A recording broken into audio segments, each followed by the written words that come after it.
This is Africa Science Focus, your favorite weekly show dedicated to African science and scientists. I'm Halima Athumani, and this week we're taking you through the highs and lows of the incredible insect world. Our reporter Michael Kaloki catches up with the plant scientist and entomologist Esther Ngumbi. Yes, we do study insects, bugs, and we study the good, the bad, and the ugly as well. I know many of you may have encountered insects. You may encounter them eating your food crops. You may encounter a beautiful butterfly that then you just stop and appreciate its beauty. So I do study insects, and most importantly, I do study the insect pests, the ones that are problematic, the ones that are cause almost over 50% of food losses in the developing countries, including Kenya, where I was born. And so that's what we do. While Dr. Ngumbi says that all bugs are fascinating to watch, she does have some favorite insects. The first caterpillar, that's a favorite one, and it's a favorite because I've studied it. It's the beet armyworm, and the other one is the fall armyworm. Of course, you're hearing my favorites being insects that are pests, but I consider them my favorite because at the end, I'm working towards understanding them so that we can be able to control them. Of course, I do appreciate the butterflies. I do appreciate the many wonderful moths. Also, the parasitic wasps, the parasitoids. So yes, I do have many insect favorites. I would encourage you to, if you've never appreciated insects, to take a moment and appreciate them. Dr. Ngumbi investigates the relationships between microbes, plants, and insects to find out how to increase the amount of food that crops produce and to improve food security. To Dr. Ngumbi, edible insects are a game changer in the race to beat hunger and malnutrition. Early last year, Africa Science Focus went to see how insects are being farmed in Uganda. As we kept the pigs, we had plenty of dung. So we started playing with it, like, okay, fine, how can we make the cost of production for pigs reduced? So you just leave the pig dung out for about 6 to 8 hours, and then flies come lay eggs on them, basically playing with the life cycle of a housefly. So flies come lay eggs on them. We play with the califola, we play with the black soldier fly, and we play with the earthworms.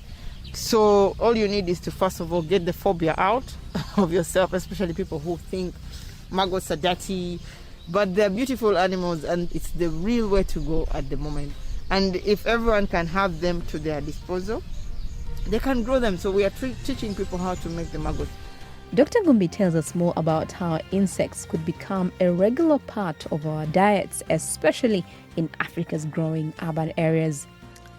First and foremost, we all know that unlike growing plants that are dependent on having land and fertile land, when you think about insects, yes, you can raise them on spaces, on limited spaces. Secondly, science has shown that they're rich sources of protein in other micronutrients, including iron. They are very, very nutrient rich, especially proteins. And so unlike livestock, where you have to have pasture land and have green grass to feed the cattle, so you can also raise insects and they can give you the same amount of protein. Talk about climate change. We know climate change has brought about several extremities from droughts and many other weather changes which affect our food supply, our ability to grow crops. On the other hand, if we use insects, then we are no longer dependent on rains. We are no longer dependent on climate. We then are able to also sustainably feed ourselves and not get impacted by climate change. Also, they're not a source of greenhouse gas emissions as well. You only need a small space and you can start raising. They're easy to raise, and you can have many generations in a year or even in a month. So everything is all good about eating insects and using insects as a source of food to eradicate hunger. Esther, at the moment, eating insects would be a strange concept for many communities in sub-Saharan Africa. Do you have a strategy to encourage people to accept insects as part of their diet? So that's a good question. And I actually want to say eating insects is not a strange concept. When you go back into the literature and dig down into the records, we know that history is clear. Actually, human beings have been eating insects for over many years, and including in the African continent, for example.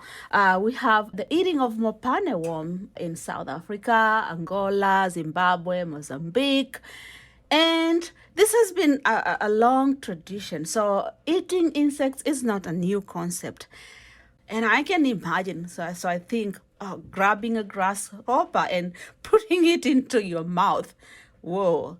Okay, if you are afraid of directly eating insects, so there are many ways we can convert insects into flour, for example. We can mill them and then incorporate that into our diets. For example, I'm a Kenyan and we eat ugali. So think of it, harvest your grasshoppers and grind them or mill them into a powder, and then you can incorporate that into your ugali. There you go. You already have been able to sufficiently get your nutrient or protein nutrient source for the day. Esther, just to mention there, you had said ugali. Just to explain, ugali is considered a staple food here in Kenya, and it is similar to perhaps what I would explain to as Italian polenta. So basically, maize flour that is put in boiling water and it turns into a sort of like a sort of pulp, if I could describe it that way.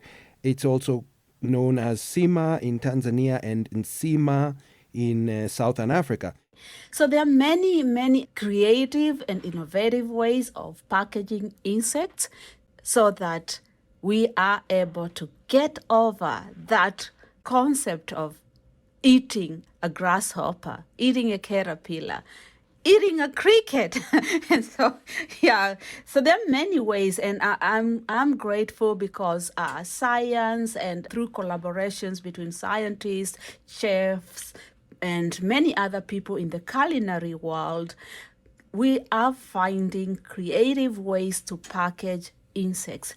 Think of baking, for example. Think of your wonderful muffin in the morning, your cookie, your maamri, whatever delicacy or food you enjoy during the day, you can incorporate insects into that. And people even won't see it. And so that what you can't see yet is healthy for you, then I think we can be able to get to many people and convince people to incorporate insects as part of their diets. Just to ask Esther, do you have a favorite recipe for eating insects? My favorite is when they are fried, crispy, they are crunchy, and of course they're really delicious. So I think I've eaten stir-fried crickets that were combined with bell peppers, with onions, and it was yum. Of course, I've also been to South Africa and I actually really enjoyed just the serving of the mopane worm with, again, sima, I believe, or ugali, or however they call it in South Africa.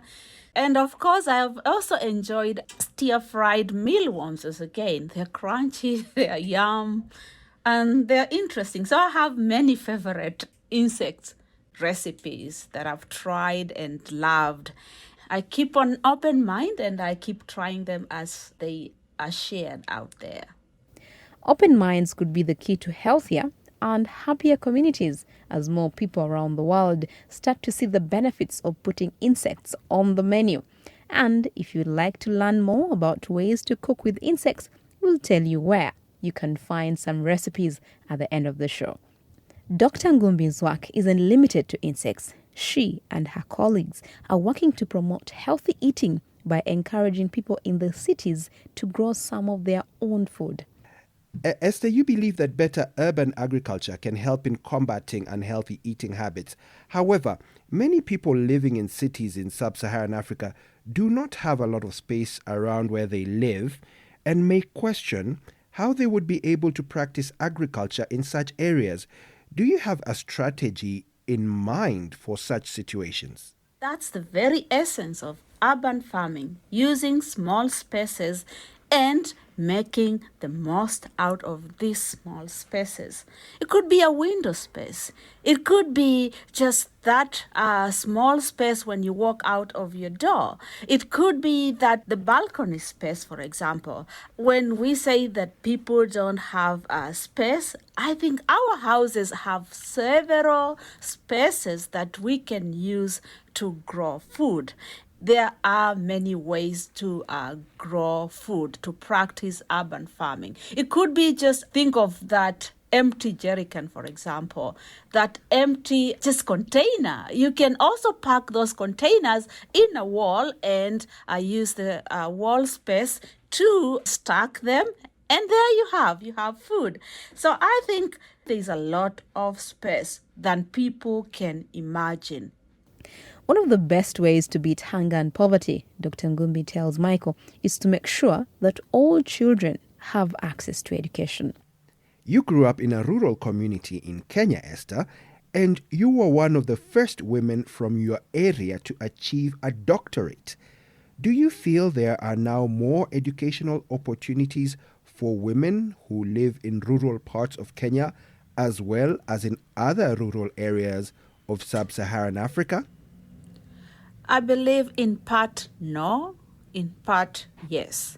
And no, because still not so much has changed in and around Kenya. And if you just take a road trip across many rural communities, still access to good schools, access to 21st century schools is not available. And then more so now with the pandemic, with the beginning of virtual learning, we know that has really taken us many steps behind. And when you think about the rural communities, they don't have access to the internet. And I know that the government is trying hard to bring infrastructure, to bring electricity.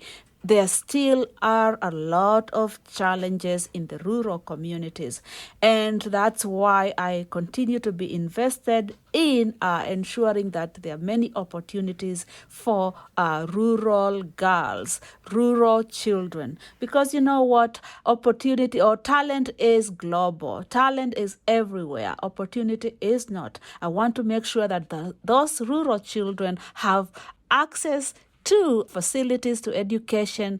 And because education is the gateway against poverty, it is the doorway to many opportunities. Circling in with mentoring, the few people that are entomologists like me, we have a role to play in pulling the future entomologists, networking with them, and using our networks to ensure that they also have opportunities, allowing them to grow, allowing them to continue, see the many opportunities that come along with being an entomologist. Thank you. To find out more about Esther Ngumbi's work and for links to some exciting ways to cook with insects, head to the SciDevNet website. That's www.SciDev.net. And you can catch up on all Africa Science Focus episodes on your favorite podcast app.